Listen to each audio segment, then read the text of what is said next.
So I wanted to make a quick video announcement or update. My daughter is currently in the first grade.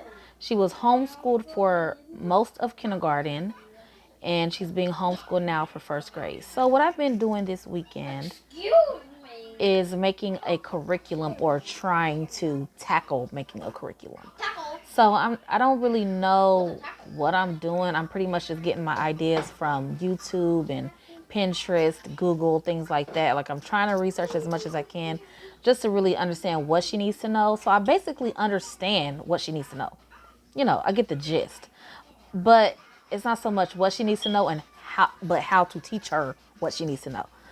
Because I'm not a teacher. I didn't go to school, to teach or anything. And some people may think, oh, it's easy. It's first grade work, but it's not, because we learned it a different way and they're learning it different now. So when I teach her, I'm trying to keep in mind that when she goes back to school, because I'm not homeschooling her forever. So when she goes back to school, she'll be in the second grade. And I don't want her to say, well, this isn't the way I learned it, and be totally confused when her teacher presents it to her a certain way.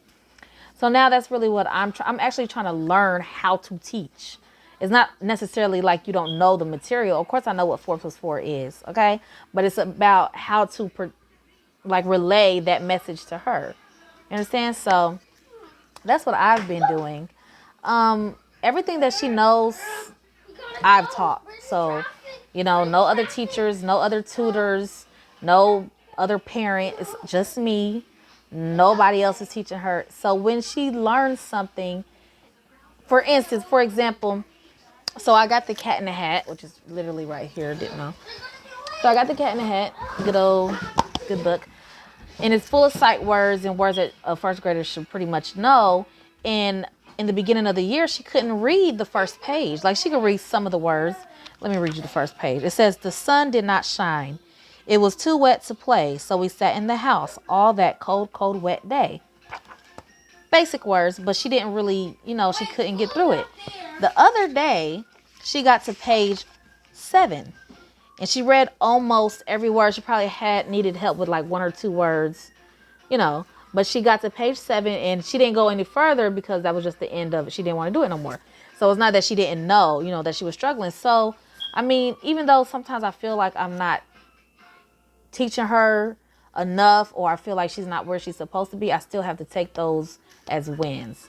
I still have to take the little things as wins. Like, she couldn't read 7 pages. She couldn't read 7 pages before, and now she can.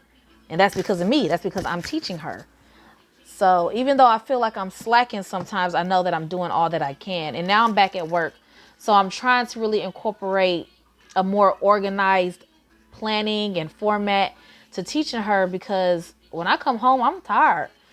I don't feel like saying, okay, so what we going to learn today? What we going to do today? And then trying to figure it out. Because I don't want to teach her this and then teach her this and then teach her that and then teach her that. I want it to be like some type of organization and rhythm to it. So that's really where I really need a curriculum to come into play. Because when I come home, I'm trying to go to bed. Like, it ain't even like I work that much, but shoot, I be tired. So I'm trying to get that energy back. I'm trying to get that momentum back, because from this time forward, I need her to be where she needs to be, so that when I take her back to school, she'll be in the second grade and she'll be caught up. She'll be with where the other kids need to be. If I had to, pick, I would rather her be above where other kids are supposed to be, Why not strive to be the best? But yeah, I don't know. She's smart and she understands, but the only issue with her is the focusing, which is why she got dismissed from 2 schools. No, 2 daycare, no, 3. A couple of daycares, schools, and things like that. That's why I started homeschooling her in kindergarten, because she had got dismissed from kindergarten because of her attention issues and her focusing issues and her behavioral issues. So with that said, I'm hoping that she'll be a little older, a little bit more mature. So when she goes back, probably she'll still have issues, but I'm thinking about therapy and things like that to kind of get her into incorporating what behavior she needs to portray and have in school. So I don't even know. I was just rambling. I was just talking. Yeah. That's it for now.